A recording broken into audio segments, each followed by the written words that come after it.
Hey everyone, Jeff from War for the Tower has a brand new bag. The War for the Tower has 3 new cast members, Everything is Awesome has a new co-host, and Shattered Worlds RPG is now a bi-weekly live stream.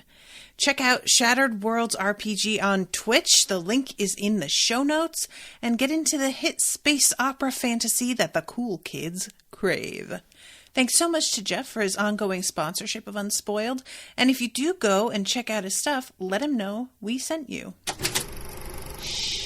This is an Unspoiled Network podcast. This is Unspoiled, covering A Song of Ice and Fire 2. The co-host switcheroo, the rereading Return to Westeros, HBO spoiler edition, uncut, uncensored, and too hot for TV, bringing you the greatest hits from 1998. Call in with your request now. We are covering chapters 24 and 25, Theon and Tyrion. In these chapters, Theon does that thing where he thinks his sister isn't his sister. And he makes such a fool out of himself, and it's like so much better than I remember even.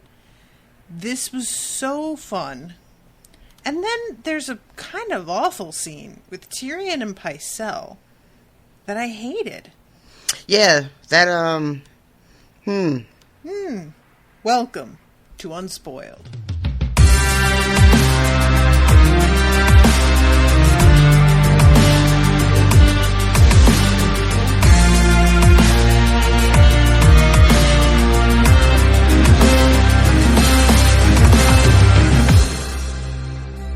Monsters are dangerous, and just now kings are dying like flies. I am the king!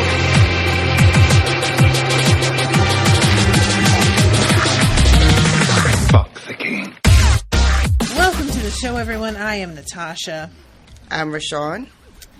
So, yeah.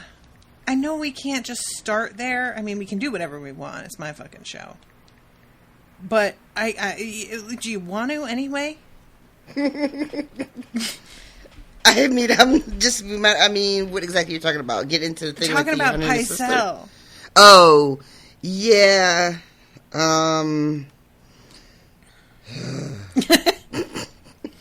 We can start at the beginning. Shall we just start? Let's just start at the beginning. Right. Yeah, let's start at the start. So, Theon's chapter starts with, she was undeniably a beauty, but your first is always beautiful. And as it turns out, he's talking about a ship. Yeah. There's a couple of misdirects. Yeah. You know, it's funny because several chapters ago, when we had the last Theon chapter, with him arriving back at the Iron Islands, I mentioned how the book didn't do that gross thing with his sister. Did you?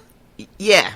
Oh, God, because I did not remember that. In the show, if I'm not mistaken, she meets him as he's getting off the boat when he's first returning. Yeah, I think so. Right? Mm-hmm. So when we had the chapter with him getting there and that doesn't happen, I was like, oh, good.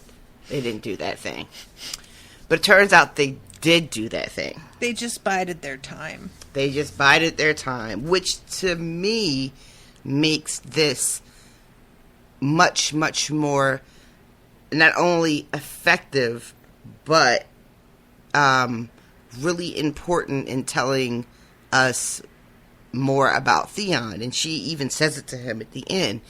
Because in the show version, he hasn't been home in 10 years, and he's literally just getting off the fucking boat. Right. But in the book, he's been home for a minute. And he hasn't spent any time getting to know these people, what's going on in his island, who's who does what. And when she tells him that if you had bothered to learn about Sigrid or whatever his name is, you would have known I was full of shit immediately. Mm-hmm. And it is so telling. Mm-hmm. So I appreciate this. And also, it's just really funny.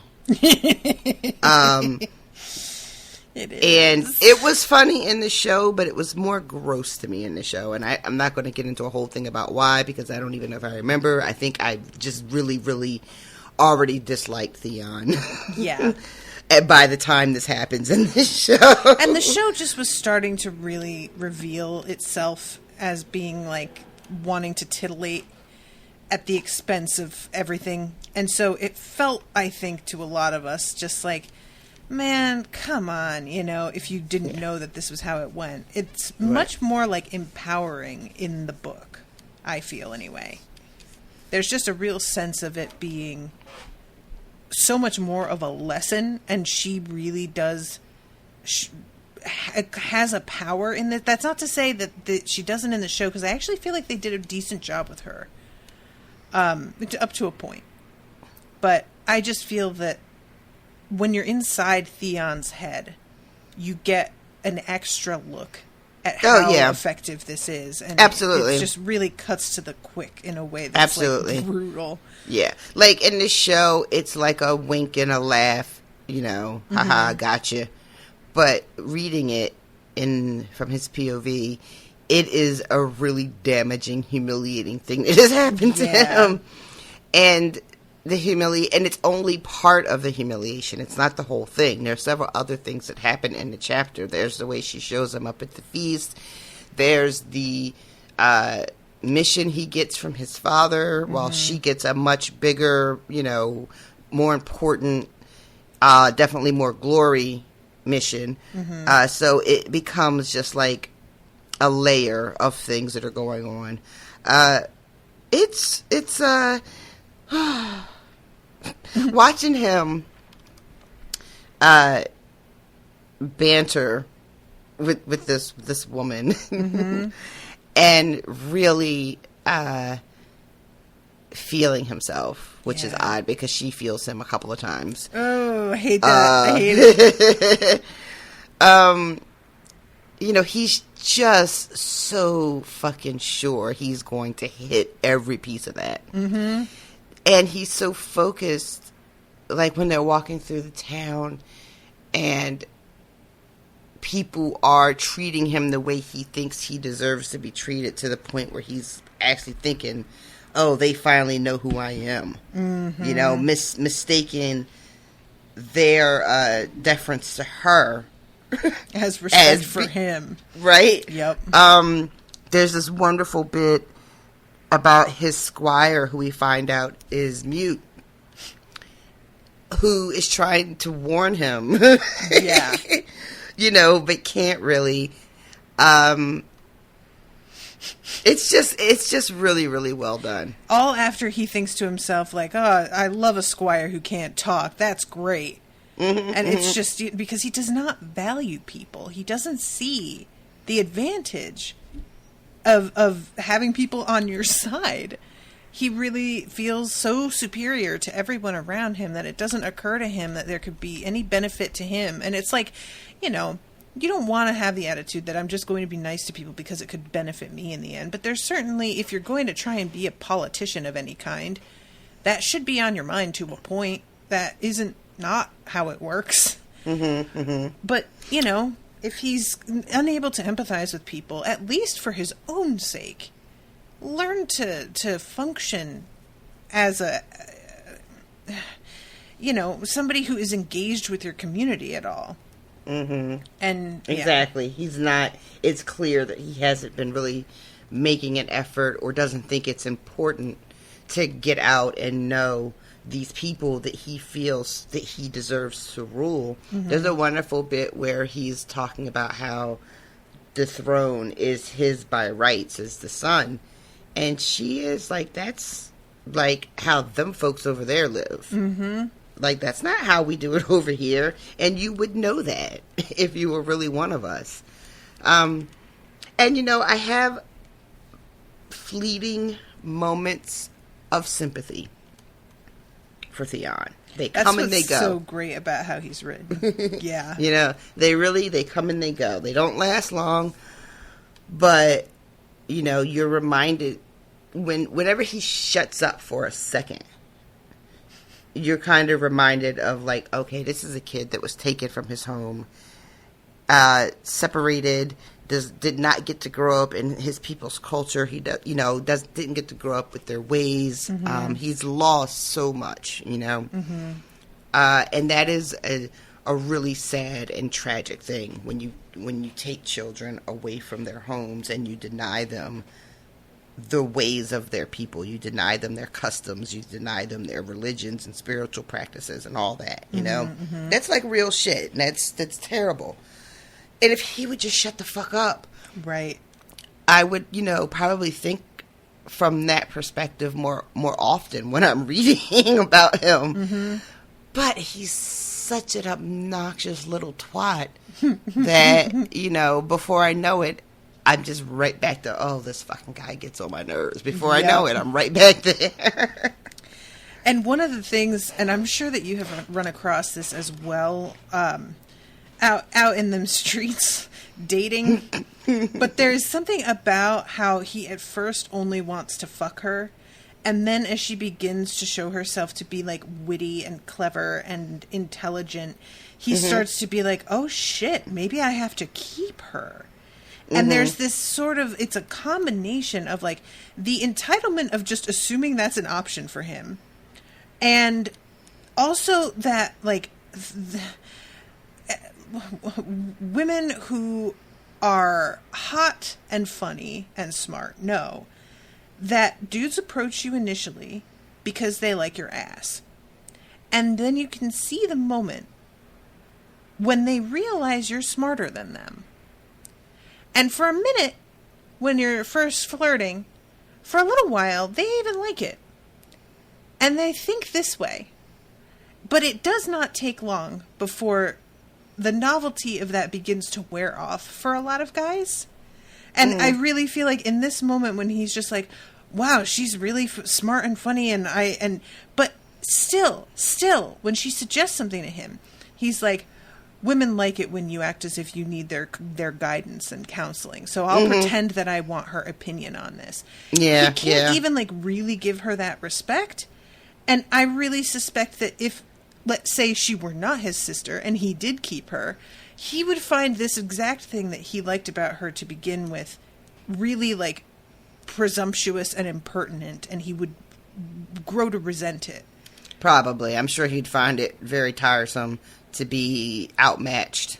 Constantly. I will say the fact that he doesn't necessarily find her conventionally attractive when he first sees her, but there's something about her that he responds to. And when he's describing her, there's a lot of this is a woman of the Iron Islands. Like, this is what, she's not like the other women I've been with. She's leaner and stronger and, has a little bit more swagger and confidence than the kind of women that he's been dealing with. And he finds all of that very attractive. Because it's like a challenge. Right. And I think that's what I mean, is that guys like the concept of a challenge for, like, the moment of conquest. But when it goes to, like, the relationship, and now this woman challenges you, a lot of dudes don't love that so much. They don't enjoy that. It's something that you see, like, commentary of this from men all over the place, where they, like, want to, in theory, be with like a successful, driven woman, but the point of it is so that they can get her in a relationship in which she finally gives all that up for them. It's the challenge of like, eventually you matter more to her than all of that stuff. And it just bums me out, man. It just, because they fool themselves and us into thinking by being, like, independent, we are, being appealing. And then it turns out, like, that's not what they want, and we thought this was what we wanted, and now we're being told, like, it's just a confusing series of messages, and I just didn't understand it until I was, like, so far beyond the age in which it would have been helpful. I'm 36, and I'm about to do a second marriage, and I'm just, like, understanding the nuances of this. I just wish that we, like, understood the psychology behind this stuff a little bit better to begin with. Yeah, it's just a really unfortunate message that both, that we've all kind of received. Mm-hmm. And men may, there's a lot of messaging and training, and the whole challenge thing is very rooted in, like, sort of predatory, and I don't mean predatory in, like, the way we often use it when we're talking about people who behave badly, but I mean sort of like an instinctual kind of, I'm the predator and you're the prey kind of, I'm supposed to hunt, that kind of motivation, and seeing a partner as a challenge to be overcome or conquered is rooted in that same sort of thinking, and it fucks men up too. Or, I hate to make it like so gendered, but broadly speaking, yeah, it fucks men up. It does a real disservice to them as well. Yeah, it's what leads to guys thinking that women being successful means that we're, like, competing with them somehow. And it's like, why can't you just be glad your partner's successful? Like, why is it a competition at all? Why is that how your head works? Mm-hmm. But it's because that's, like, where they were taught their value lies. So, it's just a mess, man. We really did a number on shit. It's wild. Yeah. It didn't have to be like this. Just didn't. Anyway, so Theon's just, like, 90% of men who hit it on me in bars. And the oh shit, she's got a brain in her head too. Ugh. I don't have a lot of experience with that. I don't have a lot of possible. You're hot with a brain in your head. Maybe I just went to the wrong clubs. It's true. I don't think I talked as much as you talked. You know what I mean? I'm not like. No. You know what I mean? And, like, if I made a decision that I was going to get it in, then, like, I don't need to spend, like, 4 hours pre-gaming at the bar. You know what I mean? Fair. And I just never really had a patience I was not very good at dating. And I didn't date a lot. Because I just wasn't really built for it. Mm-hmm. So, yeah, I was great at dating because I subscribed to all of the garbage at the time. But now, oh my God, I just wouldn't date. That would just be it for me. I'm out. Thanks, but no. Yeah, I've been I've been married 23 years, but, like, I think I talked about this years ago. I've probably been on, like, 5 real dates in my life. Like, a movie or dinner, Right. 5 tops. And that's a really generous estimate. Yeah, I mean, I get that too, though. Especially when you're younger, you just sort of, like, are around people. Mm-hmm. And the whole date doesn't necessarily have to happen because you just know them already. So, like, why? But yeah, that's also a way it can go. That is not necessarily my experience, but I have heard that is a way it can go. But anyway, but I enjoyed all the banter. I liked when I was reading it, right? Because I was so sure this particular little ruse wasn't going to happen. For a second, I really thought she was who she said she was. And then as it was going on, I was like, well, maybe the show took the scene with the shipwright's wife and switched it to make it right. You were doing everything but the thing. Everything but the thing. And then a little bit later, I was like, this bitch is his sister. Mm-hmm. Watch it be his sister. What tipped you off? Was it like passing people and them nodding, or? It was, and when he said something, and she is like, everybody likes, the shipwright's wife because it's good for them if they don't want their ships to sink and all this jazz. I started to be like, yeah, but and also one of the things is she was yelling out to people almost as if she wanted to say something to them before they yelled her name out. Yeah. And I was like, oh, watch it be his sister. Yep. And sure enough, and he is mortified. I mean, she touched his manhood and everything, you guys. Oh my God, it cracks me up so bad. She unleashed his pants. And just steps back, and he has to, like, fumble to, like, keep him up and tie him up again. Oh, what a power move. I love it. Fantastic. So they finally get, oh, and he's talking mad shit because he won't shut the fuck up. God, just telling her all his family business. All the business. Like, even if this isn't her, right? Say this is who she says she is. Why? What are you doing? Indiscreet. Oh my God, he is. Oh my God, he's just the. He is just the worst. But yeah, so he is telling her all of his business from like Winterfell stuff and hyping himself up. Starts talking about his uncles, and just not just talking cash shit. Like, he could have just been like, yeah, I have uncles. Mm-hmm. Yes. And that's it. Like, it's like he has never met a period. Like, there's no end to any sentence with him. He's just, like, gonna just keep going. Well, he's trying to make himself seem important to her because she's clearly not impressed. And so he's, like, desperate to have some clout in her eyes and make it, like, what an honor it is for him to be about to fuck her.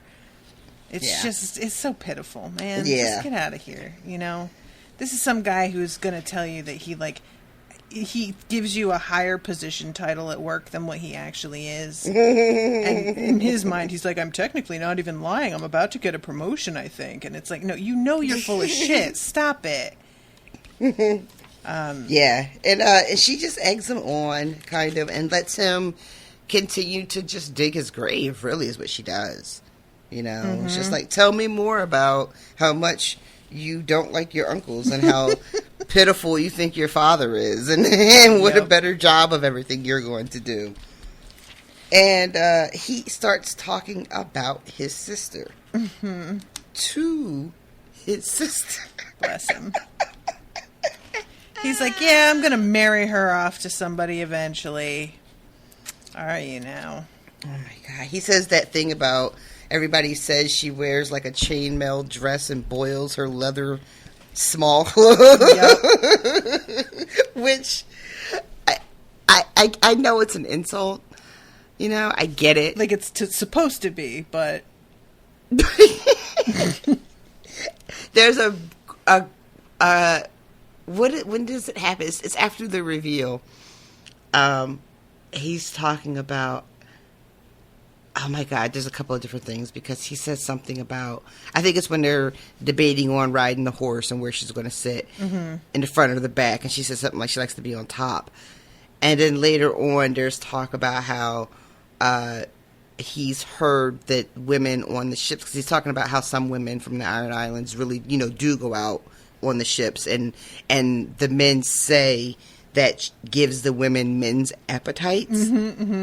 And so then later on, he's like, what kind of creature are you? Oh my God. He was all about it before, but now he's trying to be like, well, that's fucked up. And I'm like, get the fuck out of here. This is a guy who tries to say some shit, but then he goes on Pornhub and types it immediately in there. And also, I love how he brings up Euron and how long Euron's been away. And she's like, yeah, I mean, he's practically a stranger to these people after all that time, so I don't think they'll put him on the fucking sea stone chair. And he's like, yeah, and then stops and is like, wait, yeah, Theon, baby. Yeah, doesn't he actually say that? He's the one that says he was a stranger and doesn't even hear himself, like, when he's saying it. I think she's the one who says they won't put him on the chair. Oh, you're right. It is her.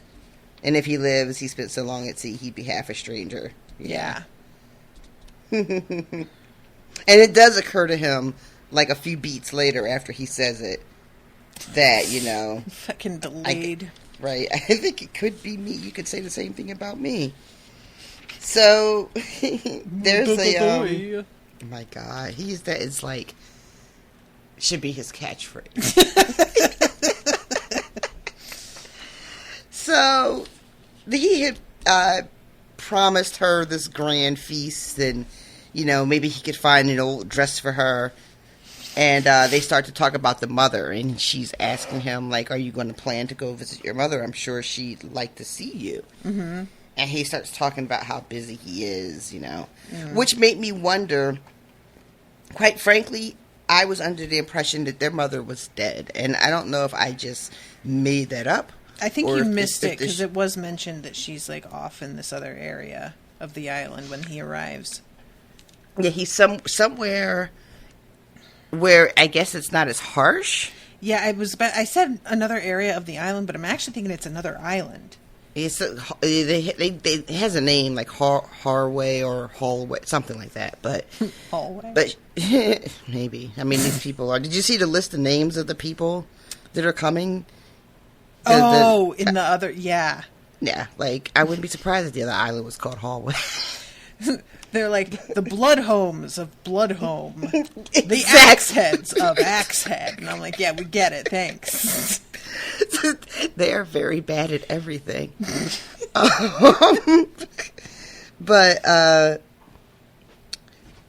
yeah, I'm not sure if, like, what the deal is with him not wanting to go visit her.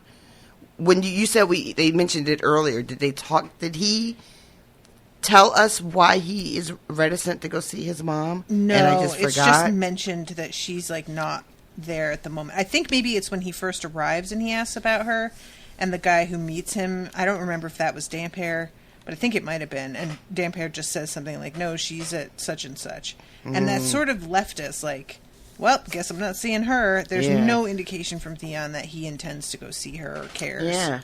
I wonder if I'm curious about that. I don't know if it... I mean, it didn't have anything to do with anything in the show. I don't know if it's going to be a thing in the book or if it's ever even explored. But I'm really curious because I would think... I mean, I don't know anything about... Maybe his mother is not a pleasant person, and I just don't know about that yet. But I know his father is unpleasant as fuck, and I feel like I would definitely, if I had another parental option, you know, I would absolutely go check it out, you know, because he didn't get any of the kind of reception that he had hoped for, whether in affection, in respect, in any manner. Right. But maybe going to see your mother feels too much like something a child would do, and he just thinks he's too much of a man and doesn't need to do it. I don't know. But I just thought it was curious, because he's just like, when she asks, I'm just very busy. We've got very, very busy, important things to do. There's simply no time. I just love how full of shit he is at every turn. And he's so mad at her. Like this feast, he's like, well, he feasts his guys every night before going to. But whatever, I don't need to tell her that. But like, oh my god, dude, everything he says is bullshit. Yeah. And he's so mad at her because he's, you know, everything you said to me was a lie, sir. We were both engaging in falsehoods.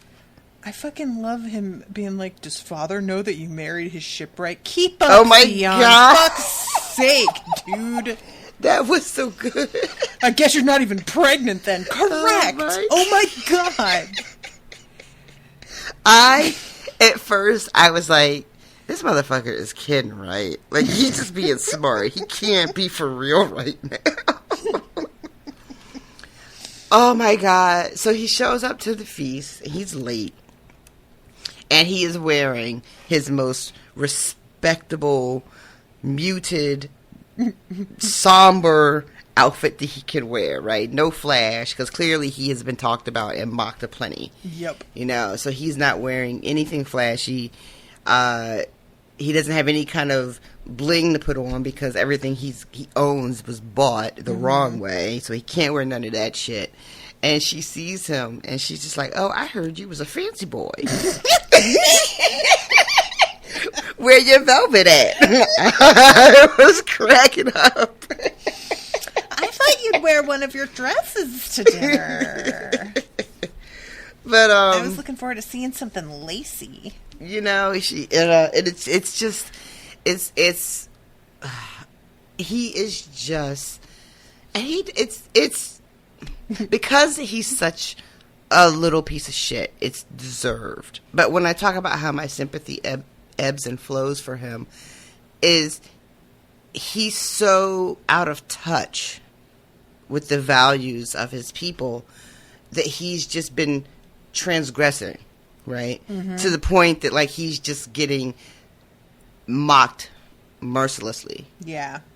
To where he's changing the way he dresses because he knows, I can't do this, can't wear that, you know? And he gets there and she is in the right-hand chair next to their father, and so he's salty right away. And they have this fucking dinner. Oh my God. And he's not that I have anything against one or the other. I don't even know if you're supposed to have like, if one's supposed to be more like hearty or manly, air quotes, or not. But it's mentioned that he's drinking wine and she is drinking ale. Yeah. And I feel like there's a little something yeah, that I'm supposed to pick up from that, right? For sure. Which I always found funny because, like, wine's got a higher alcohol content. So one would think that would be the thing that's like, but apparently not. Like, for some reason, beer and ale have always been seen as, like, the manly drink, even though it's not high in alcohol at all. I always, this is based on so much nothing.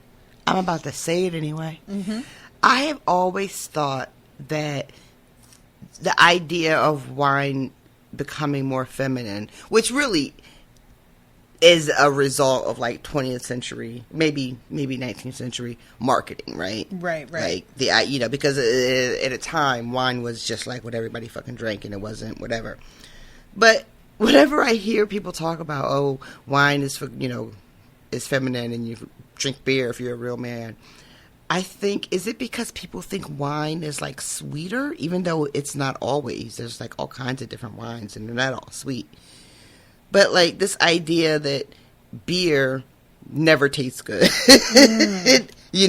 Beer you don't drink to enjoy it. It's not like, pairing with different food, even though they do that shit now. But, you know what I mean? Like, traditionally, it's not about pairing it with this gourmet meal, You drink Maybe beer it's that drink beer beer was, like, accessible to, like, the working poor more than wine, and so it became associated with, like, that guy lays brick and welds on weekends, and he drinks beer, so that's manly. That maybe it's that.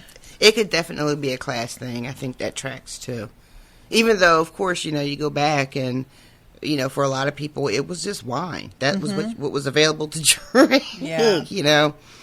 But that moment when also, can I ask real quick? The servers are called thralls. Yeah. That kept throwing me for a real loop because I'm not used to seeing that word outside of a very specific context. Right. And I had forgotten that that's the language used here, but I'm assuming that this is like in the Viking sense where these people are enslaved because they got sacked. So they're not servants who are like, enjoying any sorts of privileges. They are completely like at the whims of the people who took their town, city, whatever. Interesting.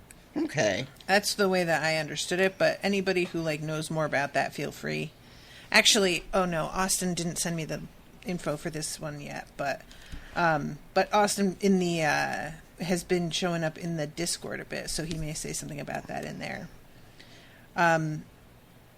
And yeah, guys, you should check out the Discord also. We got a Song of Ice and Fire spoilers and no spoilers channel, and have a lot of little conversations about various things that are sort of deep dives, and it's fun.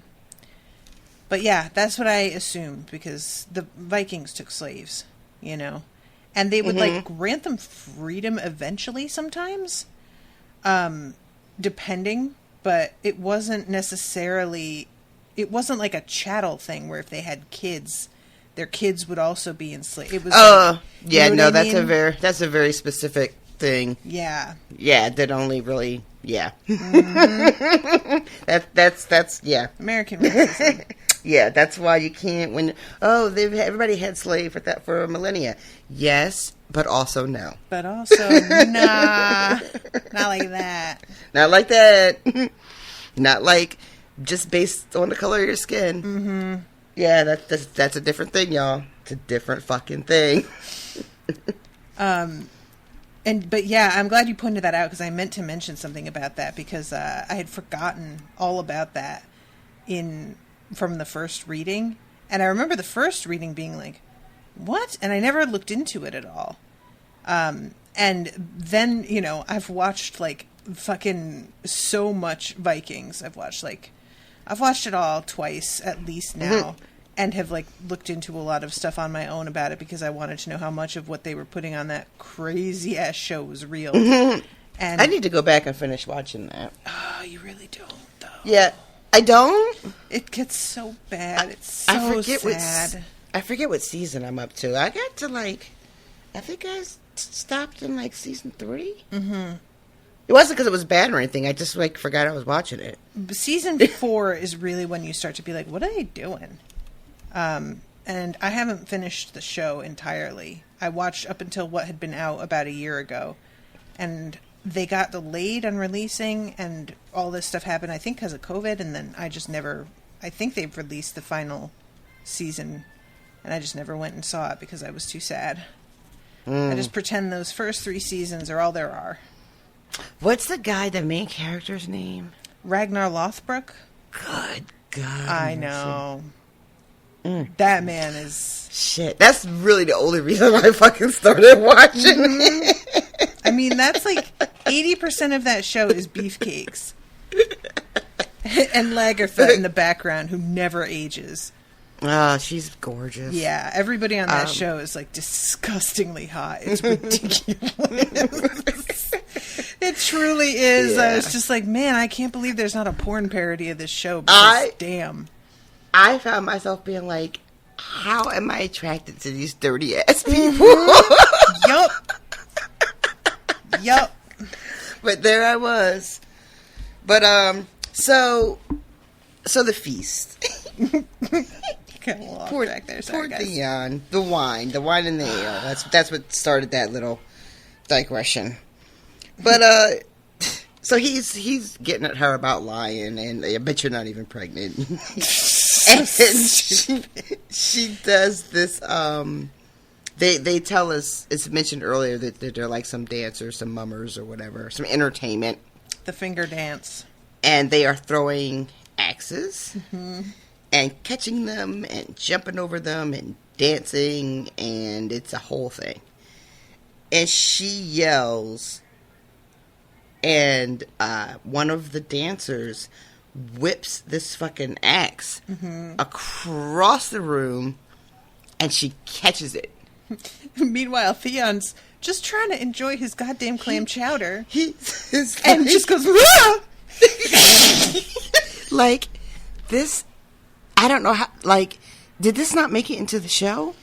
I think it did. Did it? I think so, yeah. I have to go look for it because I want to see it. Because I read it, I was like, oh, I want to see that shit. She catches it, slams it down in his poor chowder that wasn't hurting nobody. Now he's got shit all over his, just made a mess. Mm-hmm.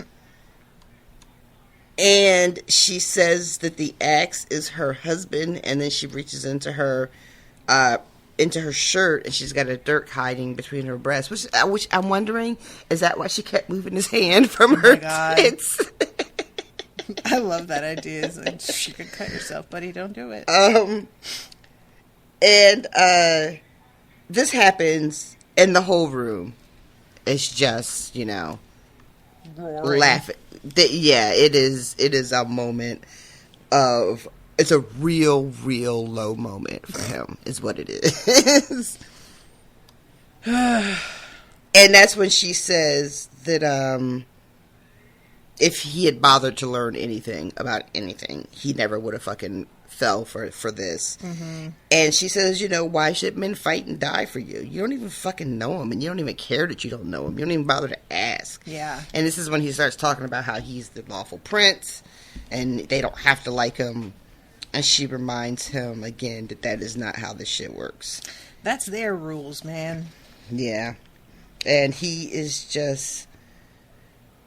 This is, again, one of those moments where he's just like, oh, shit. Because he's thinking to himself that he's been waiting so long to come home. And this is what was waiting for him when he finally got there. Mm-hmm. And he thinks that at first, like, this isn't what I remember. And then he starts to question, like, what do you really remember at all about this place? Mm-hmm. And it's another moment of just being like, oh, that's right. Yeah. He was a kid who was stolen from his family, and I know it was an agreement, but you taking children from their family for your political ends, you're stealing children. And it makes such sense psychologically, the way that he has chosen to cope. Like, you know, the whole thing for him has been that I got taken, but I have a birthright waiting for me. So even though this family doesn't accept me, and I always have been hyper aware of the fact that I'm not part of their family, mm-hmm. I can live with that because there is this thing that is separate and mine. And right. So I'm just biding my time until I can finally go back to the thing. Mm-hmm. And that's how he coped. And so then to find out that, like, no, not that either. You don't get anything. Nobody wants you. Like, that sucks. And think about how many stories we have in our popular imagination of orphan children who find out that they have some type of greater birthright or destiny, you know, and get to achieve levels of greatness that are so beyond whatever meager beginnings they had, you know, that just make whatever family that raised you that didn't really love you, it just pales in comparison. Right. And then you have a Theon character where it feels like, well, I kind of know this story, so yeah, he should go home and it should be like a rousing welcome, you know, because I've heard of this before.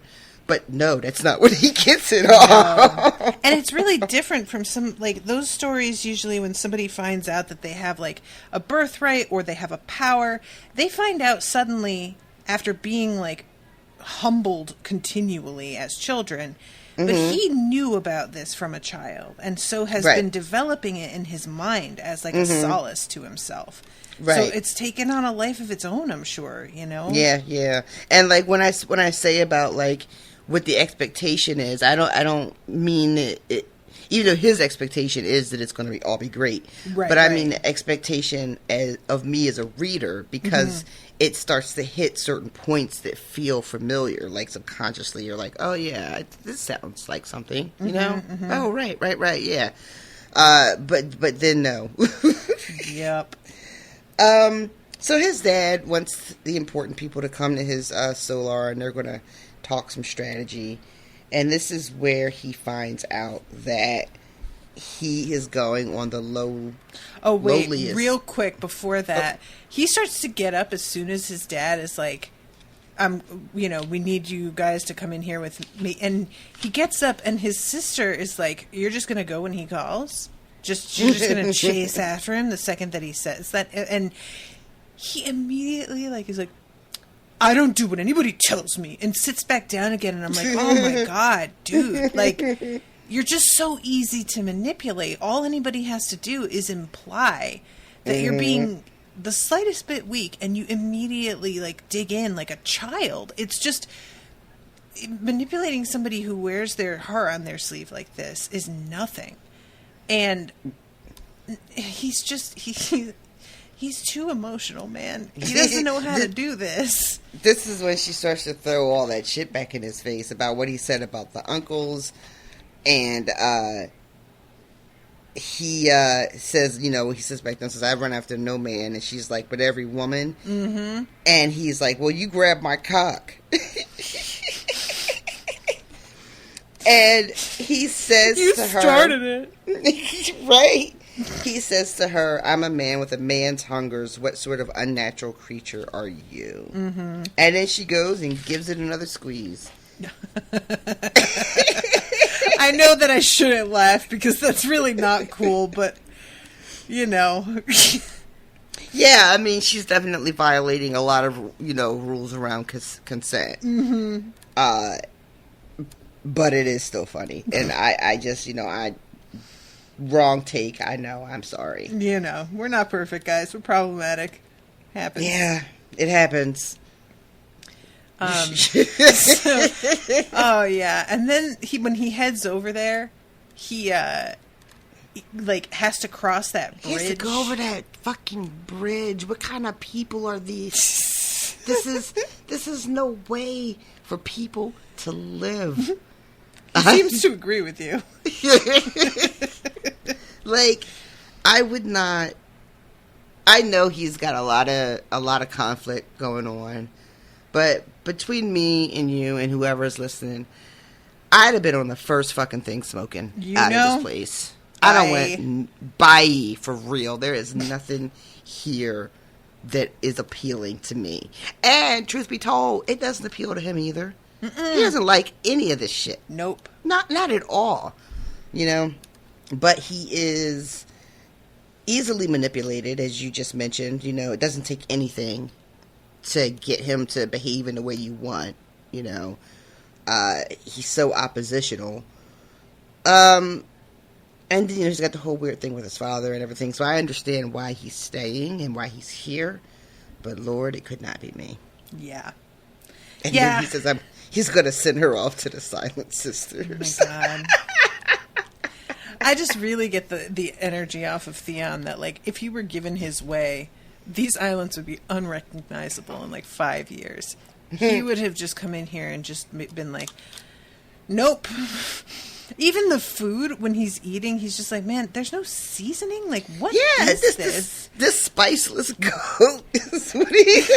At one point, he's like, oh, this onion pie, I guess this has some flavor. Thank God. And I was like, man, that's rough, buddy. The whole place is just bleak. It's just, there is, and I get it. I get it. I understand why it has to be this way. But, But does it? I mean, I still love him coming into that room there's no fire lit and the rushes are old, and thinking that he's being spited somehow. Mm-hmm. And then it just turns out that they all just live like that. He just took it as an insult when in fact his own dad's bedroom is the exact same way. His dad's like, what's the problem? Yeah, that's what So then we go to the actual meeting. There was a This is one of my favorite things when you're trying to tell me something and you are cracking yourself up in your mind and you can't even get it out. I love that so much. I don't know if anybody else is gonna have any idea what I'm talking about, but there was this quick couple episodes on Different Strokes where Willis and Arnold go back to the old neighborhood and they're getting clowned because they moved on up, and got adopted by the rich white people, and so they're all salty. People oh, you're not with us anymore, you're not from around here anymore, and all this kind of stuff. That is what Theon is going through. He has been taken in by these rich white people. In a penthouse apartment. Yep. And, now he's back in the old neighborhood and he just wants to keep it real. Mm-hmm. But he is just no longer built for this life. This actually reminds me a lot of I was telling you about how I went through a bunch of Jane Austen's books that I hadn't ever finished or read. And one of them is Mansfield Park, and it's a similar thing where this woman, she goes against her parents' wishes and marries somebody who's broke for love. It turns out to be a real mistake, and she gets pregnant 8 times and has no money, and her sister, who made a good marriage, is I'll be generous with you despite your folly in marrying this poor schmuck, and I'll take one of your children in and raise them alongside my much more privileged children, and you'll at least have one kid who, like, goes out and makes something of themselves in the world. And they treat the daughter like a fucking servant. They're terrible to her. And eventually she goes home again when she's, like, 18. And she's so excited to see her family again. And it's a similar thing where nobody really cares that she's there. Her dad's a drunk. Her mom is, like, hysterical half the time. Her little sisters are brats. The place is noisy. The servants steal things. And finally, she's just like, oh, my God, let me go back to that house where I'm a servant. It's so much better there. And she, like does. And that's supposed to be the happy ending. And I was like, what the fuck was that? I loved that this poor family with 8 children and a drunk father who's broke still have servants. Yeah, that's the weird thing about that era is that, like, middle class means that you only have, like, 2 servants. You still have a cook and you still have a maid, but that's, like, really, you know. The bare minimum. Exactly. And it's, like, a little bit embarrassing that you only have that. And if they have the day off when you have guests come over, it's, like, truly mortifying. Oh God. So this is the plan.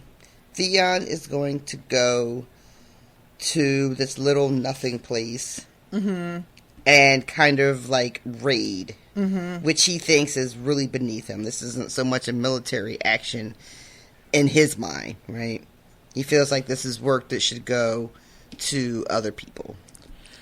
He was being sent to do reaver's work, burning fishermen out of their hovels and raping their ugly daughters. Listen. Every time I start to feel for this man, he says some shit like that, and I'm just like, you know what? Go die. And fucking, he gets to take his uncle with him, the one that's like the damp hair. Mm-hmm. Who wants to go anywhere with him?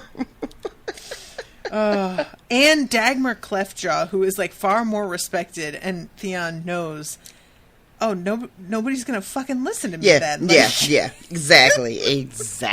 Oh, it's all so, like, it's so mean. And then, the other brother, what's his name, Victorian? Mm-hmm. Victorian gets a better assignment. Mm-hmm. He is going to go... Where's he going? Where's that one going? Okay, Deepwood Moat, I think. That's where Asha's going. That's where So where is he going? The main thrust shall fall to you. Oh, my Moat sons Cailin. have struck their blows. Winterfell must respond. Yeah. So they're heading closer to the action, and what they do is going to have way more impact. Like if they're successful, it's going to be much more meaningful than anything Theon is going to be doing. Mm-hmm. He tries to speak up. His father reminds him that is not what we do here. Right. If I needed your input, I would ask. And I'll never ask. So just don't. My God. It's just like, again, even though it's not as many people in the room, this is still in front of enough people. Mm-hmm. And it's just one more moment of just humiliation for him and everyone getting to see that he is not valuable or valued in any real capacity. And he's really pretty drunk by this point. He kind of leaves and tries to make it over that bridge, stumbles, and his sister shows up and helps him across. And he tells her that he liked her better when she was Ygritte. And she said, it's fair, I liked you better when you were 9. I love that. Yeah, it's pretty good. So that's that. And then we go on to Tyrion. And Tyrion has a lot going on his plate this time. Also, there's a pretty good illustration of him and Cersei in the illustrated edition that I'll be using for the episode art this time. But yeah, so he goes in to see Cersei, and she's reclining on a pile of cushions being sung to, and this guy's playing his little harp. Lancel. And Lancel's a real piece of shit. Yeah. He sucks. Now, I know that she ends up sleeping with Lancel, at least in the show she does. When Tyrion shows up unannounced, I'm assuming they're not actually, they're being serenaded, and there's a harpist there, but he's just singing to her. It's not as if Tyrion has caught them in any kind of act, right? No. That's not what's happening at this moment. No. I mean, they might have moved that way if Tyrion hadn't showed up and they sent the harpist away. That's true, yes. But that's not exactly what he walks in on. Okay, I just wanted to double check on that. And yeah, he's like real fucking... did somebody send for you? To Tyrion. And I'm just like, man, this attitude. And Tyrion takes it in stride. I'm sure it's easier to take in stride when you know that you could like have somebody beheaded. But I mean, it just gets me, irritates me. The way he describes him is really perfect. It's just, he's 16, he's handsome, he comes from a really good family, a wealthy family. He, rich, fucking the queen, even though I guess we're not supposed to know that just yet. Right. And it has been promoted recently to knight or something, right? Yes. Yeah. So all of that is going on, has gone straight to his head, and he's just out of pocket now. Like, you can't fucking tell him anything. Mm-hmm. And those are just the worst kinds of people. Yep. Don't be, y'all. Don't be that person. Even if you are fucking the queen, don't be that person. Don't act like you're the one fucking the queen. It's just not a good look. Don't do it. So, he leaves. Everybody leaves, and Tyrion is bringing news about Stannis and Renly, and that they're fighting. And it is such a wonderful reveal. I love this moment so much. Yeah, it's so good. They actually get along for a second. When he first mentions it, he can't even get all the words out because he's kind of laughing. Mm-hmm. And she panics because really all she hears is that Stannis has sailed. Mm-hmm. And she's like, oh my fucking God, what are we going to do? They're going to be here. Have you done this? Have you done that? And he just burst out laughing, and that is even upsetting to her. She's like, what the fuck is wrong with you? Are you drunk? Why are you laughing? And then he spills the beans, and she is beside herself. She is so outside of herself that she like hugs him and swings him around as if this were a person that she loved. Yep. Just a second of them, like, it's such a shame, too, because, like, it has to be punctuated by him poisoning her. Yeah. It just gets ruined right away, and it's not even by her. Well, that's the great thing about it, too, right? Because when you're reading that moment, you're just like, oh, look how it could be if she weren't so terrible. But he's the one poisoning people right now,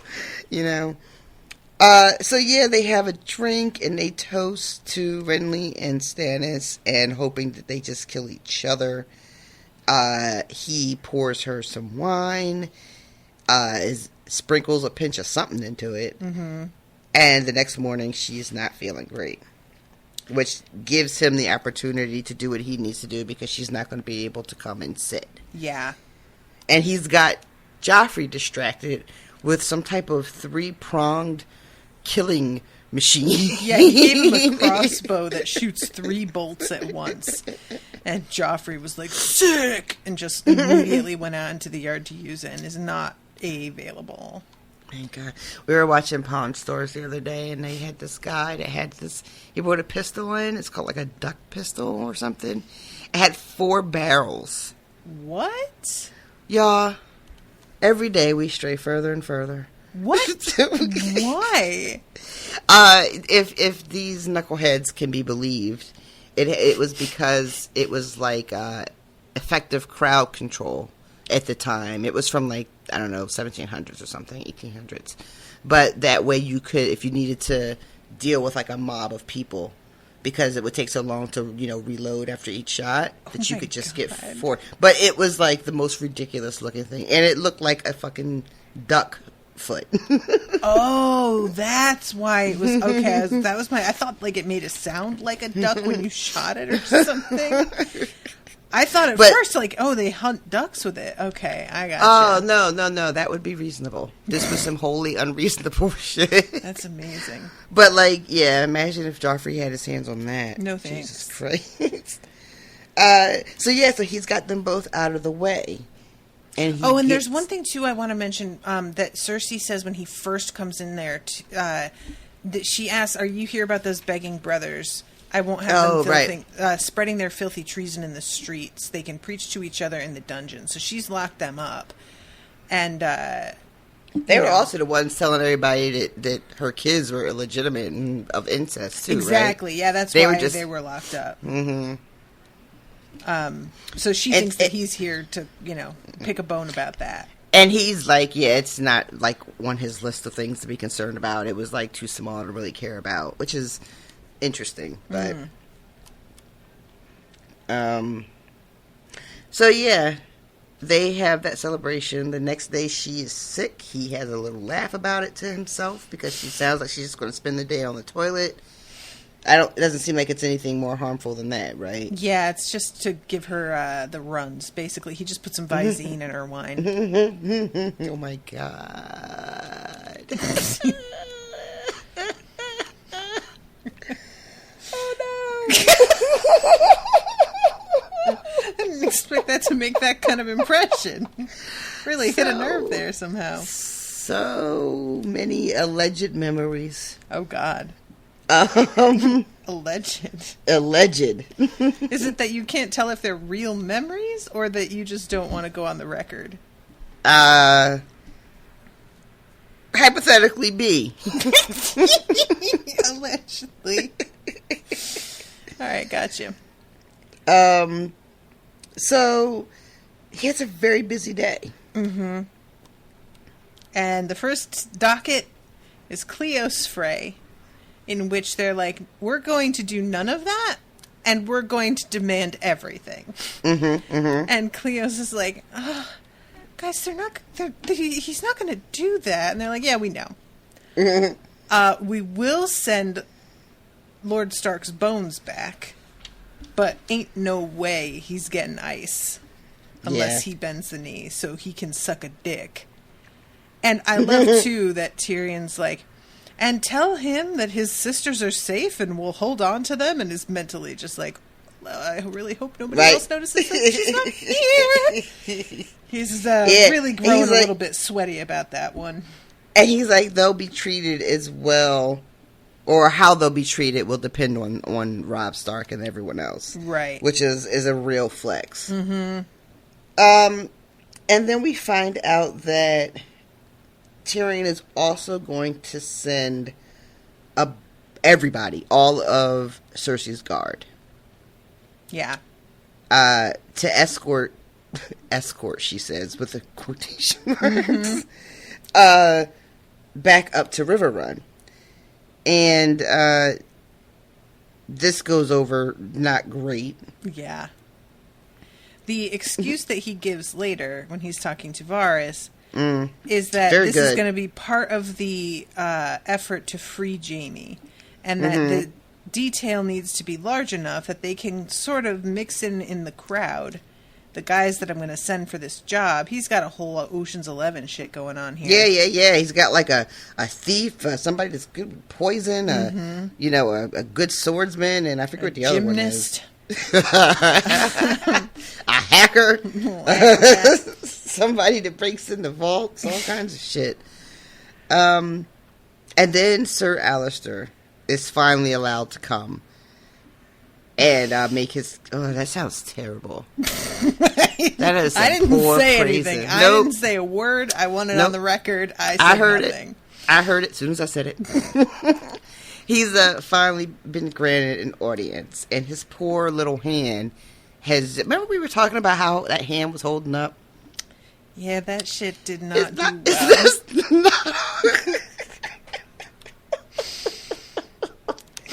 All he's got now is like a bony claw. Just that's it. I love that you say a bony claw. It's just a human.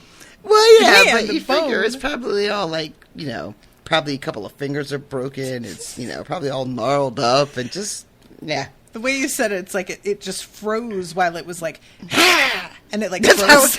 that's how it looks in my head. That's exactly how it looks in my head. And he is outraged by his treatment, that it took so long, that the damn hand is useless now. And, of course, the entire court is just like, dead men coming back to life. Get a load of this guy, you know. And, frustrating to read knowing what I know. Oh, right? yeah. Also, I imagine frustrating to read even if I hadn't seen the show because of what we've seen in the first book and a half, right? So either way, frustrating. But especially frustrating having seen the show and knowing some of the things that I know. You're being so weirdly cagey. We know the same things you know. Well, you know, again, I try to, like, you know, not get too bogged down in, you know, the particulars of, like, what happened on the show and all that kind of stuff. But, so, these people don't believe that anybody came back to life. Like, we knew that they wouldn't believe it. Right. Tyrion is being really flippant about it. But he's thinking inwardly, you know, when I was there, something wasn't right. Like, I felt a thing, you know? Yeah. But he then says to himself, no, none of that is anything to act on. Basically, like, don't be ridiculous. And it's a lot of just kind of making fun of Sir Alistair, which I understand the gravity of his mission, but also he's terrible too. So, you know. And Tyrion, like, he's noting the reactions of everybody in the room, and he's really aware of the fact that, like, it would be very easy for him to become a laughingstock from this. Yeah. And he has to figure out how to handle it so that he's, like, doing something smart with a little bit of foresight, but isn't giving so much credence that he loses everybody's respect, because he's just not going to get that back. Exactly. And afterwards, you know, that comes up. I don't know if it's Varys or Littlefinger, but one of them is just like, oh, that was really well done. I think it's Varys, yeah. Because you're absolutely right. You know, the amount of respect that Tyrion gets is so tenuous. You know, a lot of it isn't even real. But you know, in this world, at least, maybe even in the real world, but sometimes, like, I think people confuse the word respect, right? Like, I'm trying to think of what I'm trying to explain. Like, you can perform respect, and that's all that really needs to happen in a lot of cases, right? So he doesn't need these people to respect him as a great thinker or a great negotiator or a great leader or any of that. He just needs them to treat him respectfully. Right. You know what I mean? Yes, yep. And a lot of what he's getting is just on the strength of his father putting him in a position of being the hand. And the minute that anybody gets an opportunity to belittle him or to be truthful with how they actually think about him, right? The minute they're given an excuse to sort of take the mask off of pretending to respect this person, it's going to come off. Yeah. So he has to do this balancing act at all times. And in this case, that means he has to, in turn, be really disrespectful and mocking of someone else. Which is why performative respectability is, like, usually worthless. Yeah. But, you know. And it's like, I really enjoy how it's written, because it sort of comes to him how he needs to treat this when he hears Bronn snort to himself. Because Alistair says something about how he says, "Did I take it that like Mormont survived this?" And Alistair is like, "Yeah, we killed them." And he says, again, they for sure this time. And that's when Bronn's sort of like, and he's like, all right, yep, there it is. I have to do it this way. And manages to mock him, but also be like, all right, give him men. Go tell people on the street that if they go join the fucking watch, they'll get food. And it's actually a really good point. Like, that probably will attract some people. Yeah, shit is bad. So it solves some of his other problems with getting, some of these people out of fucking King's Landing. Mm-hmm. Because we know that things are so bad that there are like mobs breaking out. Yeah. And so it probably will be very helpful, not only just to have less mouths to feed, even though they weren't really feeding anybody, but having less people, because it's going to just be men primarily, that are going to go to the wall. And they're probably the same ones that would be in the street causing a bunch of ruckus. Yeah. Yep. So, yeah, it is definitely done, as Varys says. Alistair is just like, you think I came all this way to be a joke? Am I a fucking joke? What am I, a clown? Do I amuse you? Right? And he tries to like post up like he's going to keep Tyrion from walking away because at this point, it's over. Like the horn is blown or whatever the fuck happens, right? Like this audience is over. Oh, he also fucking tells them not just men, but they're going to give him like 100 spades or some shit so they can make sure they bury the dead a little bit better. I forgot about that bit. That was cold-blooded. Damn. So then he's like, you think I came all this way? And he's trying to tell Tyrion, like, look, seriously, I've seen it with my own fucking eyes, dude. They're walking, like... And all Tyrion says is you should try to kill them more thoroughly next time. Yep. And he yells at Tyrion that he's a fool and calls him imp in front of everybody. Yeah. Yeah, it's not a great look for you, Mr. Alliser. Yeah.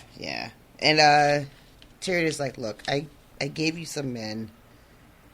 You were too busy being offended to hear the fact that I actually fucking helped you. Mm-hmm. And that's not my problem. Yeah. So how about you not get your head cut off for assaulting me? Yeah, right. And walk on your fucking way here, buddy. And that's the end of him for that. They escort him out of the hall, and then he has to talk with Littlefinger, and he tells him, that he appreciates how he handled all of that. That's Varys. Oh, yeah, you're right. Where's Littlefinger? Oh, Littlefinger is when he starts asking about sending the guards away.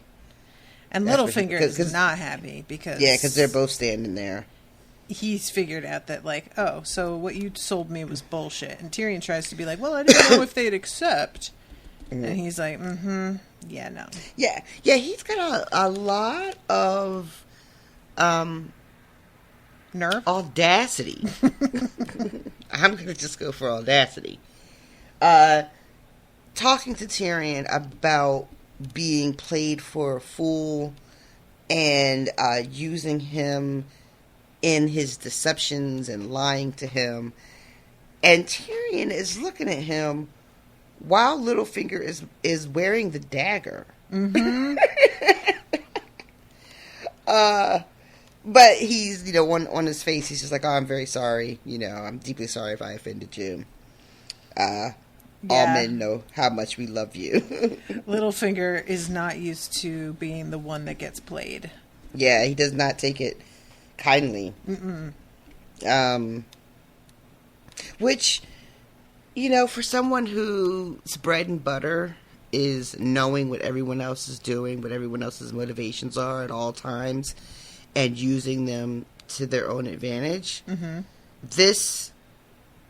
it probably doesn't happen to him often. Yeah. He's caught like this. I'm sure it rankles. Yeah. I like the word rankles. Yeah, it's pretty good. So, this is when we move on to the scene with Pycelle. Yeah, because this is him and Varys is going over like the plan, and we talked about that already. And what this was a discussion, and a lot of people, guys, look, Rashawn and I are not fucking idiots. A bunch of people were like, well, what the plan was that Tyrion only told some people certain things, and then he figured out what got leaked, so he knew. Yeah, we know that. That's very obvious. What it appears to be the like problem with this plan that Tyrion has is that Varys knows everything. So to say that like, well, because this thing got leaked, it was definitely Pycelle that leaked it, not necessarily. You have to then assume that Tyrion trusts Varys to not be going to talk to Cersei, which apparently he does, because he really puts all his eggs in the Pycelle basket here. Right. But well, he, the only thing that was confusing to me about this is that he tells Varys that Tommen was going to go to Prince Doran, and he tells Littlefinger that Marcella is going to go to the Eyrie. Mm-hmm. So he says that he only told each of them. Well, no, that's backwards. Yeah. The only person he told Marcella was going to Dorne was Pycelle. That's what you're saying, right? Right.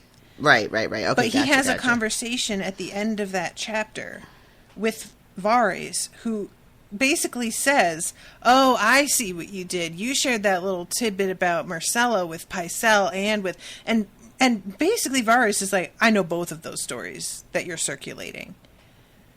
So this assertion that like whoever Cersei winds up hearing, like whichever story Cersei hears means that so-and-so told her, no, that's not true if Varys is in the mix knowing everything.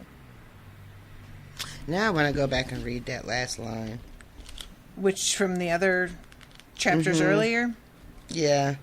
When he's talking about... Here it is. I got right to it. That was really surprising. Wow. That never happens. So... It's, he would have that now, and certain knowledge of an informer, too. That's what he's talking about afterwards. Yeah. And that, when we were covering those chapters, and he said, and certain knowledge of an informer, both you and I were like, really? Because Varys just made it real fucking clear he knows everything.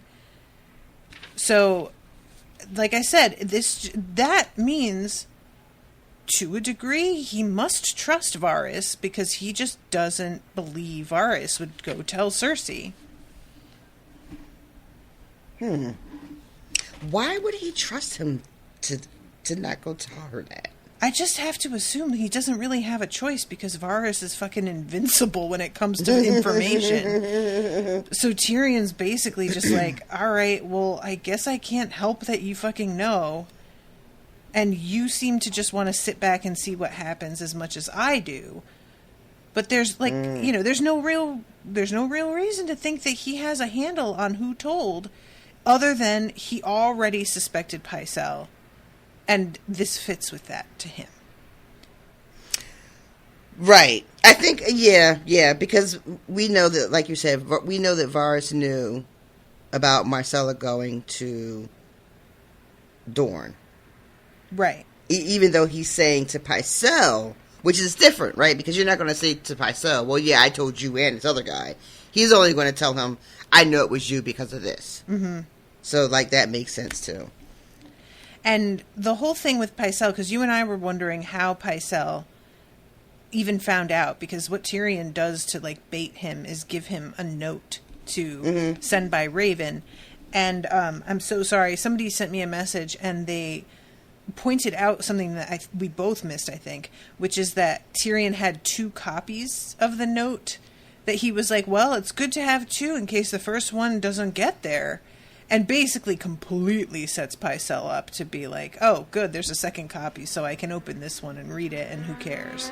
Right. And I didn't catch that the first time because I was kind of like, how did he just open it and then send it? Like, but yeah, that's how that worked. So I'm sorry to whomever it was that sent me that, but I appreciate you because I did miss that.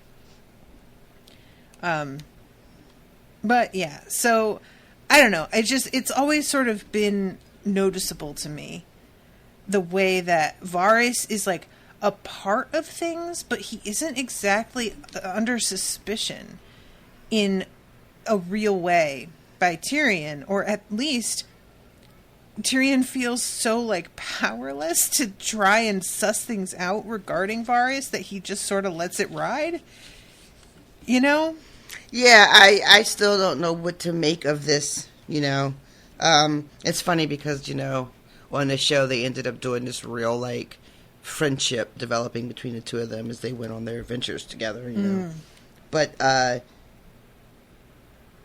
I like this idea of Tyrion feeling like, well, I can't beat him.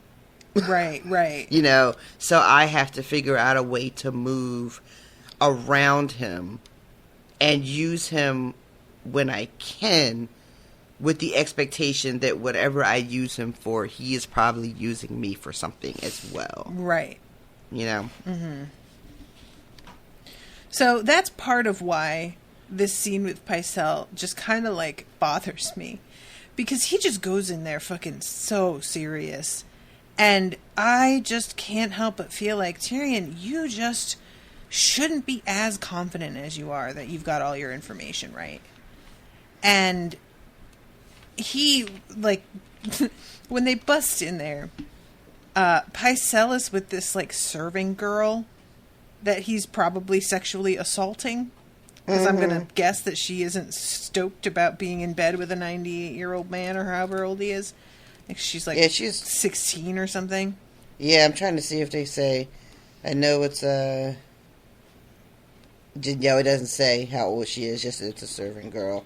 I think I remember from the show they made sure to make it like a very young girl. They had a scene with him and Raz in the show also. But, you know, Raz isn't a character in the books, so. Oh, that's right. Yeah. I forgot all about her. Yeah, so did everybody. So, yeah, he comes busting in with Shagga, and they make quite the entrance. Mm-hmm. And, they cut his beard. Yeah. First they threatened to, like, take off, cut off his manhood and feed it to the goats. That's right. Right. Here's a Shagga like there's no goats, though. Yeah. He's a very practical man. Very literal-minded. So they hold this axe to his throat, take off bits of his beard. Mm-hmm. He is shitting and pissing himself. Yeah. And Tyrion wants to know what he told, who he told, how many people did he kill? Because Pycelle's just like, everything I've ever done for Lannister. Mm-hmm. And Tyrion we find out that he's the one that told Aerys to open his gates. Yeah. Which is pretty big, I think, right? Yep. It was even surprising to Tyrion to hear that. And he says that it was because he was sort of hoping it would be Tywin that became king. And it didn't work out, but that was like what he was rooting for to happen. Right. And Tyrion starts to ask about, like, who else did you kill? You know? And he says that he didn't kill Jon Arryn. Yeah. Tyrion's like, I found the Tears of Lys in your fucking little chambers there, so you definitely did it. And he's like, no. Okay, granted, yes, I did send the maester that was healing him away. Right. Because I could see that Tyrion needed him or that Cersei needed him dead. Because he knew. And he's like, she didn't actually explicitly ask me to do it, but I could tell that she really wanted me to do it. Yep. So he sends that guy away and ensures his death, but swears it wasn't him that was actually doing the poisoning. Blames it on some squire. Yeah. Although I think that I think he might be saying that it's the same squire who poisoned Robert or something like that. It transitioned to them talking about Robert so abruptly that I was kind of like confused by that.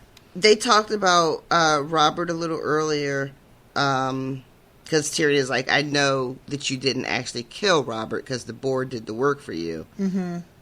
But I bet you would have done it if the board hadn't, right, succeeded.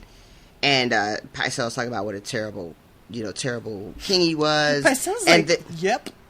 I was like, dude, what are you doing? Don't say it.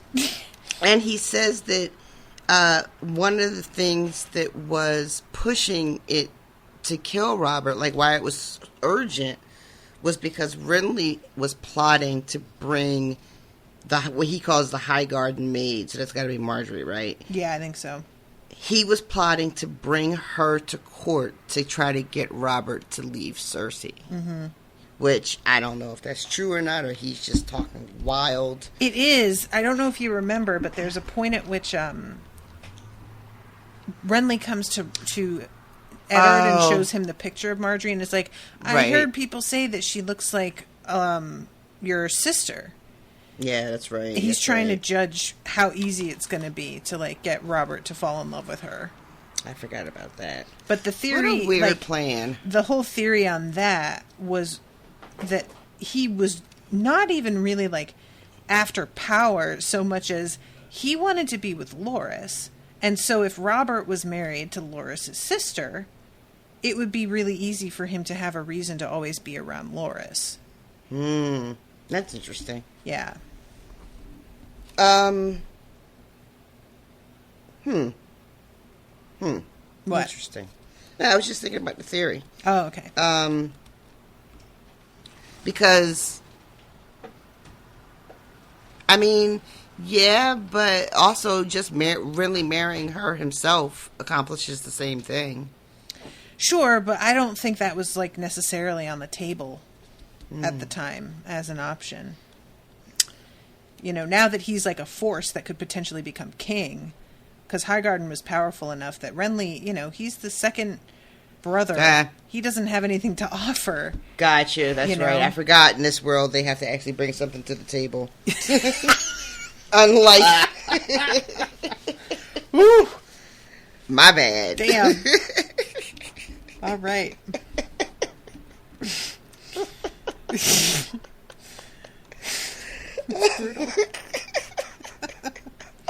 I didn't mean that to be as shady as it sounded. That was just legit what went wrong in my brain. I just forgot for a second. Oh, God, that's funny. So they talk about a lot of the shit that Pycelle's been getting into. Mm-hmm. And at one point, Shagga cuts him a little bit. Yeah. And that really is like the last straw. After that, all the wind goes out of Pycelle. It's like it's done. Yeah. And he confesses sort of to Jon Arryn up to a point. And he does say Varys will tell Tyrion that it was the squire. Like, he'll tell you. Mm-hmm. Which, I guess, we're not, like, okay, so Varys knew about all of this. Well, not all of it, but he knew about this part. Is what Pycelle is suggesting. Right. I wouldn't be surprised, because he knows a lot about a lot. He do. But I can't remember if... I don't know, but I feel like Ned probably asked Varys some of these same questions. Right? I honestly don't really remember at this point. But I feel like telling Ned in straight terms is probably not a really smart thing to do. You know what I mean? Why is that? Because he was Ned Stark. He's going to run around telling everybody that Varys told him that so-and-so did such and such. Yeah. You know what I mean? Yeah. So I wish I could remember if and when the conversations came up, if they came up, how Varys responded, and maybe I'll see if I can go back and find it just for myself because I'm curious. But what it does now is makes me wonder, what does Tyrion do with this information? Is it even worth him to ask Varys about this? I feel like he doesn't really need to at this moment, anyway. You know? Yeah. And I'm curious if for some reason Tyrion does decide to ask Varys, like, you know, about this. Does Varys tell him? I'm curious about that too. And Tyrion is disappointed when this is all over, and he tells him they're going to throw Pycelle in the dungeons. And he's just like, "Damn, I'd hope he was the one I could trust." I just really like this scene bums me out because, in my opinion, Pycelle seems very sincere, and I don't like Pycelle. He's a little shit, but I think he's telling the truth on practically everything.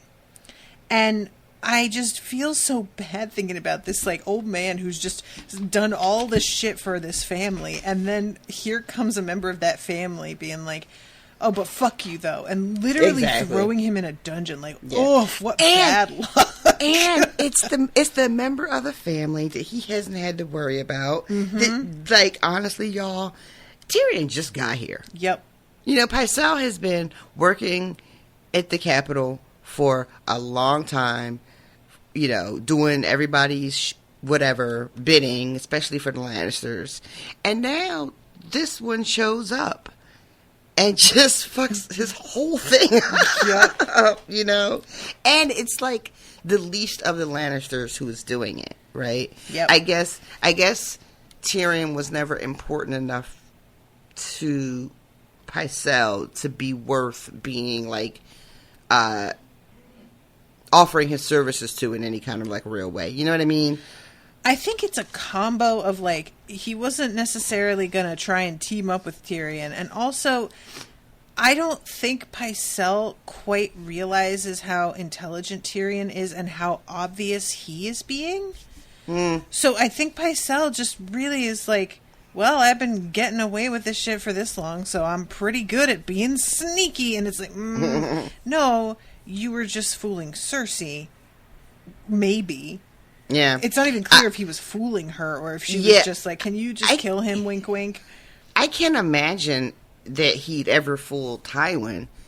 So to continue to be in his good graces, he must have served other purposes and done them well, right? Over the years.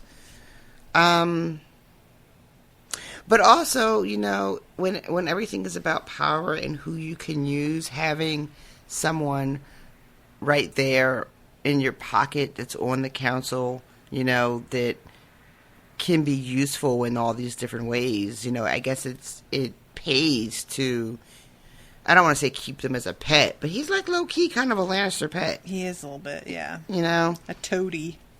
A little bit. So yeah. And like I said, Tyrion is just like, shit. Because the other ones, you know, are more dangerous, more clever, and, like, going to be, like, harder to deal with. Varys and Peter. So Tyrion is like, if it had just been Pycelle, I could have worked with that. Yeah. Yeah, I feel like he could have, like, it could have been different. But, you know. Well, with his loyalty to Cersei, though. That's the thing. It's like, you have to crack that somehow. And I don't exactly know, because he says, everything I've done for the Lannisters, but he doesn't seem to consider Tyrion a Lannister. Right. And I'm like, is there a way to change that, or? Except that I feel like when he's saying that, he's appealing to Tyrion as a Lannister. Oh, completely in that moment, right? But it's just in, like, the way he practiced it. Right. It just didn't seem like Tyrion counted. Yeah. So I feel like, man, if you had managed to, like, really, you could have used this moment, putting the fear of God in him with this threat, and then been like, all right, you say you work for Lannister? Then let's do this. And I think probably he would have had this man in his pocket completely, you know? Yeah, that's a hard thing for me to gauge. Like, I'm torn between thinking that he immediately runs to Cersei to complain about the disrespect and the, the way he was treated. Not that Cersei could really do anything, but I think that he would think she could. Mm-hmm. Or would he make the smart play and just be like, okay, to Tyrion, like, what can I do to help you? Like, what do you need, you know? Because the thing is I don't think I have a good idea of how smart Pycelle really is. Yeah, that's fair. I kind of feel like Pycelle would err on the side of making nice with the person who nearly cut his throat. Like, you would think? I think that he is easily cowed. I don't think that he would go running off to Cersei, because I think that the position Tyrion is in, the power that he, like, the brute force of these guys being on his side, and he just sent away Cersei's guards. It's just, he's got too much of an advantage now. That's a good point about the guards being gone. I mean, they're not, well, are they? I don't know if they're on the road just yet, but, like, the immediate future, they're not going to be fucking around. Yeah, no. So, Cersei is going to be at a disadvantage. Yeah. Huh. I'll say this much, is I can't remember in the show when, like I said, when they bust in and all that happens, is the timeline the same? Like, on the show, did this happen at the same time? Girl, I don't remember. Yeah. It's hard for me to remember, too. I vaguely remember, like, a scene of like, somebody bursting in, a girl being in the bed. But the thing about going to the dungeons is, I'm just like, when did that happen? Did that happen now? It's such a blur. Yeah. Because a lot of this stuff doesn't feel like it matters in the end. You know, it does. It all matters. But it gets swallowed up by, like, much bigger plot points and stuff. Yeah. God, yeah. All right. Well, is there anything else that you wanted to mention on these before we wrap? No, ma'am. All right. Well, guys, I want to say hi to some new patrons. First of all, I just want to remind you all to join the Discord, which is open to everybody, not just patrons, but there's a lot of patrons-only channels on there. And there's a spoilers and no spoilers chat for Song of Ice and Fire, for Dresden Files, and for Mistborn. And I think we have one up for Marvel in general. And I think we made one for Clone Wars as well. Or there might just be an only spoilers channel for Clone Wars, which is I'm covering with Owen. Owen and I are covering that as a fundraiser for our wedding, but it hasn't been selling real well, so we're considering quitting because it's a lot of effort for very little reward. And, you know, it's specifically a fundraiser show. It's not like the rest of them where it's just a labor of love and I hope something comes of it. It's specifically for that. So we're the last episode we recorded, I got real mad. So, you know, I don't know how much people want to pay $1 to listen to me just be angry for an hour. But that said, the Discord has been pretty active. Rashawn recently requested Did you see? a Ted Lasso channel. I have not watched Ted Lasso. If somebody wants to commission it, I am obsessed. No, don't commission it. Why? Because I want you to watch it now. Oh my god. You're such a greedy bitch. Listen, I need to make money. My That's Patreon true. has dropped, guys, consistently over the past few months. And it's growing a little alarming at this point. And I'm pretty positive everybody, like, there's an exit interview, so to speak, when you unpledge, where Patreon's like, hey, what's the problem? Why are you unpledging? And everybody is saying my financial situation has changed. So Yeah. I think that it genuinely is. We're finally starting to see a bit of a crunch in response to everything that's happened with the pandemic. Yep. So I totally understand. I don't feel guilty for unpledging, guys. But if you've been thinking about pledging and you haven't, I could really use your help. It would be great. Because I got a wedding coming and it's dropped enough that most of what I've been putting away for the wedding is eaten up now by disappearing income, which is very nerve-wracking. So if you would like to become a patron, go to patreon.com/unspoiled, and you will get for $5 access to a separate weekly episode on Mistborn, which I'm covering with Miles. And tomorrow we're doing a live read where he's reading me some chapters live on Crowdcast that have some big like reveals in them. So that'll be fun. We do that fairly often. And if you do $10 and up, you get a monthly postcard that I write your name on and send off to you, and I design them and everything. The postcard for this month is, I don't think I posted this in the patron group. I have to do this. But it's the, you have two wolves inside you. I don't know about you guys, but I have a hippopotamus and a raccoon. So yeah, that's that postcard. And then if you do $20 and up, you get a twice a month live crowdcast that you can also just listen to as audio once it's up with me and Rashawn. And the one that's coming up is about urban legends. Urban legends. And it's 2 hours. The crowdcast only goes to 2 hours. We always go to the very last second. Yeah. Every time. Sometimes we get cut off. And because it's at a higher tier, so there's a paywall, we get a little bit rowdy. And we just say some shit that we might not say on this show.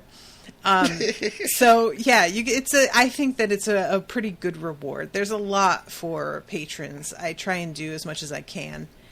And yeah, so patreon.com/unspoiled. And new patrons that signed up this past week are Danny Burrows, Carrie Gilson, Brenda Appleby, Ginny Brundine, Sushena Jammy. I hope I'm saying that right. Sushena? I think Sushena. I don't know why I think Sushena. That sounds right to me. Roman Weeb and Aaron Althouse. So welcome to all of you guys. Thank you all again so much. I really appreciate all of you. I hope that you have been enjoying the content, and there's a huge back catalog of patrons-only shows also. So if you join, you'll be able to go onto the website and access all kinds of playlists and stuff for shows. Rashawn and I covered Sherlock for patrons only, and that's all up there. And I opened up the last season for everyone because that had previously been restricted to an even higher tier, but I opened that to all. So that one I know a lot of people were really enjoying. There's so many shows that we've covered that people will be like, oh yeah, I'm listening to this coverage, and I'm like, I did that? Oh yeah. I genuinely forget. Yeah, we've done a bunch of shows. Somebody mentioned Twin Peaks to me the other day, and I was like, holy shit. There goes a show that did not hit for me at all. For the love of God, would somebody please commission Natasha to watch Ted Lasso? I would do it if I were allowed, but I am not allowed. I mean, you're allowed, but you just have too much to... You can't add another recording to your shit. No. I'm not going to... I mean, somebody commission you. Oh, that you're not allowed to do commission it. I'm not allowed to commission you. Oh, okay. I thought you meant you're not allowed on Spoil Me. No. Which, I mean, technically you can, but it's expensive, and you have to fit that into your schedule, which you don't need to be adding another thing. I really don't, but I need to be starting to save for the wedding, too. Maybe somebody wants to commission us to watch something. Well, Joyce mentioned commissioning us to watch Hamilton. And, we're doing that, right? So, yeah, she says that's going to be her birthday present to herself. Yeah, we'll definitely do that. So that's something that I have agreed to. But, yeah, you can't, just for everyone's, information, you cannot go to my commission website and commission Rashawn. It's only me. If you do want to commission her and me for something, that's a whole conversation that she has to agree to, because that's not, official. That's some under-the-table type shit that it depends on how desperate she's feeling.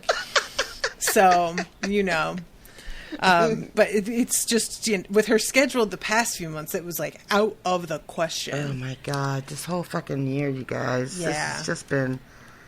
Anyway. We missed enough of these recordings. You guys know. Exactly. And y'all been living through this last year, too. Mm-hmm. There's nothing I'm going to tell you that you don't already know. Y'all know. Y'all been out here. It's just awful. It's just awful. Those fucking memes with, my 2021 plans. Oh, my God. And then the Delta variant. Did you see the one I posted about Al Green, and all the white people in my comments were like, They were like, what? I don't get it. Who's this? Yeah, that one was a deep cut. Some of these out here are genuinely like, what? Oh my God. I am loving some of them though, because they do take a second, and then once you put it together, you're like, oh, you motherfucker, you son of a bitch. Fucking Steve tagged me in one. It was Bud Dwyer. Who's that? Oh, you don't know the story about Bud Dwyer? I don't know who I that know, is. I told you. He's the guy. He was like the pencil. Oh, it's so late. This is trigger warning, graphic violence, real life kind of stuff. Okay. Bud Dwyer was a state official when I was a kid. I think he was the treasurer of Pennsylvania. And it's a really famous thing for this area. He called a press conference, like 12 o'clock press conference. And it was a big deal because he was being investigated for like embezzling and shit. And he shot himself in the head at the press conference. Oh, shit. And it was televised. And also, if I'm not mistaken, I think it was weather related. There was like a giant snowstorm or something. So all the kids were home from school. We all watched it. No. Anybody in my age group from this area, if you say Bud Dwyer, we all know exactly what the fuck it is. Yikes. It was just a weird thing that happened. And like 3 stations cut away, but 1 station kept the camera on him. So the meme is him, and it's got my fall plans, but then it's got the manila envelope, and it says the Delta variant. And I know that's awful. Oh my God. But again, actually it's really interesting because there have been some papers done about how the generation in this area that saw that have a really, really dark sense of humor. Yeah, you think? And there's like some correlation from other events that have happened, over different places, and how that impacts people's humor as they get older. Mm-hmm. And that incident in this area was cited in the paper on that topic. It was really interesting. But anyway. Listen, I have just noticed how there's a huge uptick in the comments on any post or comic or meme about trying not to die, and the comments now have really turned into, why would I try not to die? What doesn't compute? Sorry. There's one I saw recently in the comic is Death coming and saying, it's your time, and them saying, no, there must be a mistake, and Death just says, oh, you're right, there was a mistake, and it's supposed to be that Death's just trying to get you to appreciate your life. And the comments were full of people bribing Death to come back, being like, wait, no, what's the name? What, is it Smith? I'm Smith. Wait, is it Jones? I'm Jones. I'm Jones. It's such a fascinating coping mechanism that we all have, right? Leaning into the darkness to a point where it becomes absurd, mm-hmm. and it somehow takes the teeth out of it. Yeah, our brains are just wacky. Yeah. So anyway, guys, those bright and happy thoughts. I hope that y'all are enjoying the show. It's another almost 2-hour episode. You're welcome. Oh my God, I'm so tired. And why we is will it almost 2 see hours? you next week with a new episode. Until then, toodaloo, motherfuckers. Bye, guys. Remember when we used to do 3 chapters? Joffrey, Cersei, Walder Frey,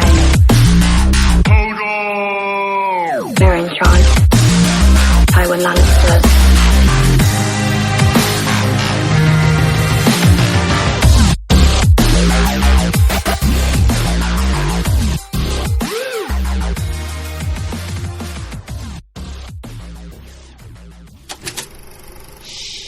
That was an Unspoiled Network podcast.